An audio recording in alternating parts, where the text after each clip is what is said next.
嗱，呢台卡羅拉咧就係用咗正品嘅油噶啦，但係佢行駛到一定嘅公里數，佢依然係磨損嗱。大家睇下入邊幾乾淨。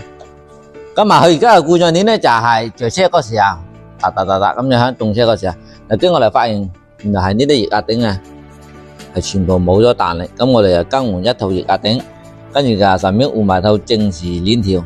呢個車嘅通病咧就係呢個張緊器啊，就經常漏油嘅呢個位置。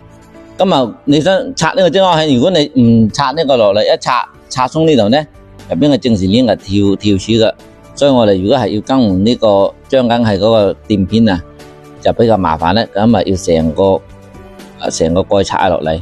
嗱，咁呢台車之前係發動咗異響嘅，咁我哋就換咗一套液壓頂，咁啊正時鏈，張緊器鏈板一套。咁啊，而家係着住車嘅，我哋聽聽發動機嘅聲音。嗱，而家基本上同新發動機一樣嘅，呢個幾平穩。